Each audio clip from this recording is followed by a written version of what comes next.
Renata Elizabeth Hermonda Panggabean. Pada kesempatan kali ini saya akan membahas materi tentang manajemen pajak. Manajemen pajak melalui metode penyusutan. Sebelumnya saya akan menjelaskan pengertian dari penyusutan. Penyusutan menurut PSAK 17 merupakan pembebanan biaya atas harta berwujud yang mempunyai manfaat lebih dari 1 tahun.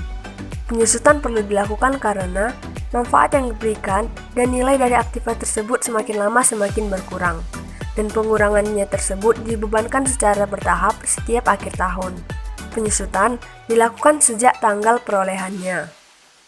Biaya yang sehubungan dengan biaya perolehan yaitu harga beli, penambahan, perbaikan besar dan perubahan aktiva, biaya kirim dan biaya pemasangan aktiva tersebut, biaya atas pajak seperti PPN, PPNBM, BPHTB untuk perolehan tanah dan bangunan, dan biaya notaris, serta biaya pembongkaran jika untuk bangunan seperti gedung.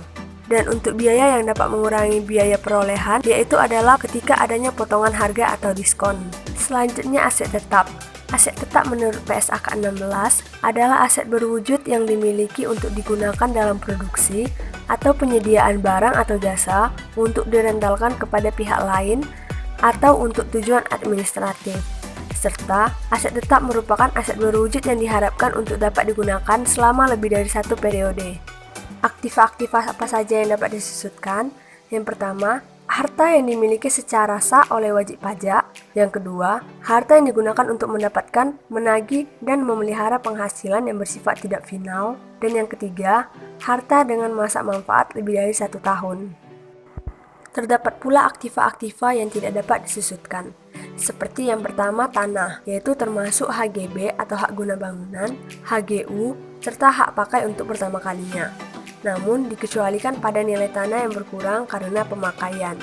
Yang kedua, aktiva tetap yang tidak digunakan untuk mendapatkan, menagih, dan memelihara penghasilan, serta aktiva tetap yang diberikan sebagai natura bagi pegawai.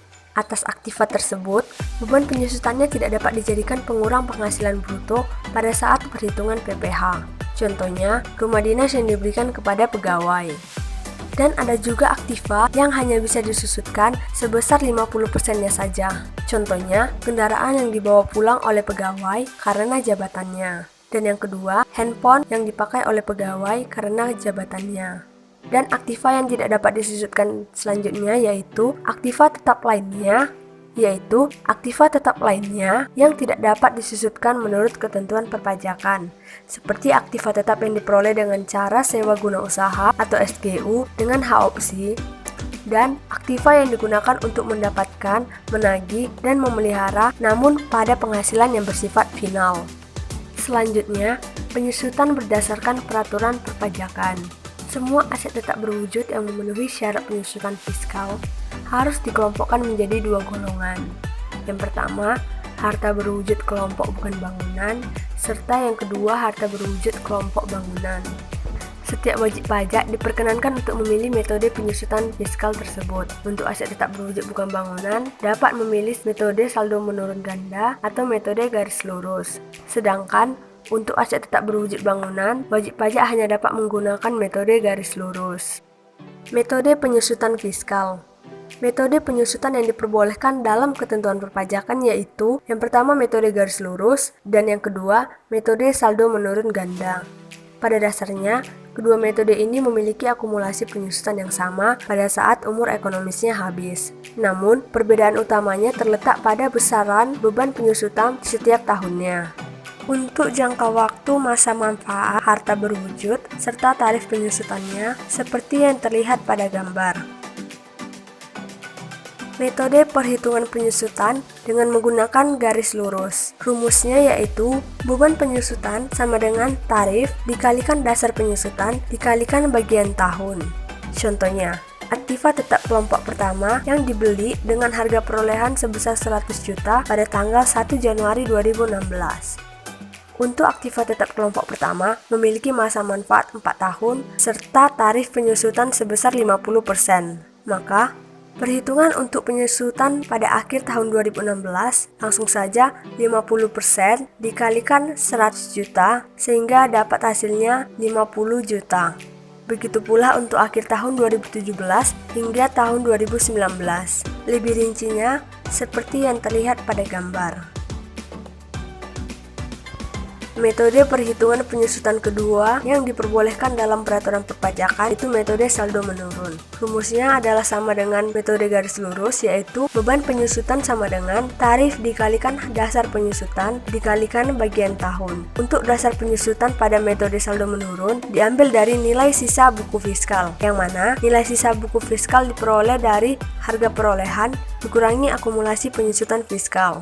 Langsung saja kepada contohnya. Contohnya, aktiva tetap kelompok 1 yang dibeli dengan harga perolehan sebesar 100 juta pada tanggal 1 Januari 2016. Untuk akhir tahun pertama, tahun 2016, nilai buku fiskalnya adalah sebesar 100 juta. Akumulasi penyusutan diperoleh dari tarif 50% dikalikan nilai buku sebesar 100 juta sehingga didapatkan akumulasi penyusutan 50 juta. Biaya penyusutan diperoleh dari nilai buku fiskal akhir tahun pertama dikurangi akumulasi penyusutan akhir tahun pertama, yaitu sebesar 50 juta. Begitu pula untuk akhir tahun kedua, nilai buku fiskalnya menjadi berkurang, yang mana diperoleh dari 100 juta dikurang 50 juta, sehingga nilai buku fiskal tahun kedua adalah 50 juta. Akumulasi penyusutan tahun kedua 50% dikali 50 juta sehingga didapatkan hasilnya 25 juta. Untuk biaya penyusutan, nilai buku fiskal akhir tahun kedua dikurangkan dengan akumulasi penyusutan akhir tahun kedua sehingga hasilnya 25 juta. Dan begitu selanjutnya untuk akhir tahun ketiga serta akhir tahun keempat. Salah satu cara untuk dapat meminimalkan beban pajak adalah menggunakan metode penyusutan, yaitu dengan membandingkan terlebih dahulu metode penyusutan mana yang sangat efisien untuk dilakukan.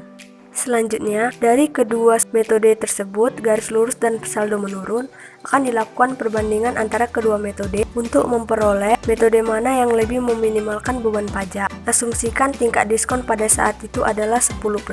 Untuk metode garis lurus di akhir tahun pertama dengan nilai penyusutan sebesar 25 juta dikalikan tingkat diskon 10% dengan nilai present value sebesar 0,9091, maka didapatkan nilai penyusutan kini sebesar 22.727.500. Dan untuk keseluruhan metode garis lurus diperoleh nilai penyusutan yang sudah dibuat nilai sekarangnya sebesar 79.245 juta. Sedangkan untuk metode saldo menurun berganda, pada akhir tahun pertama nilai penyusutannya sebesar 50 juta, dan jika dikalikan tingkat diskon 10%, maka didapatkan present value nilai penyusutan di akhir tahun pertama sebesar 45.455.000, dan total keseluruhan present value nilai penyusutan dari metode saldo menurun berganda sebesar 84.043.750. Selanjutnya, membuat perbandingan besaran penghematan pajak yang diperoleh menggunakan metode garis lurus dan menggunakan metode saldo menurun berganda dengan asumsi tarif pajak sebesar 25%.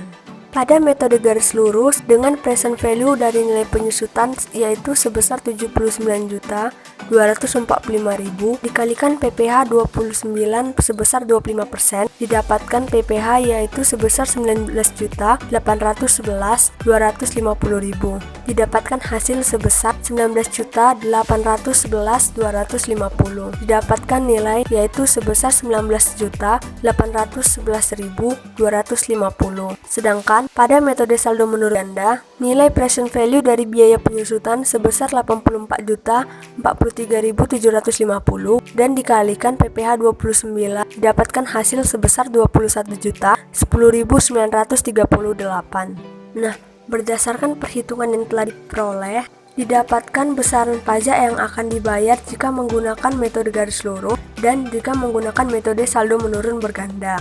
Penghematan pajak dapat dilakukan jika memilih metode saldo menurun berganda dalam menghitung besaran beban penyusutan, karena dengan tarif pajak yang digunakan sebesar 25% dengan tingkat diskon 10%, terdapat besaran penghematan pajak sebesar 1.199.688 yang diperoleh dari present value pajak saldo menurun berganda sebesar 21.010.938 dikurangi present value dari pajak menggunakan metode garis lurus 19.811.250.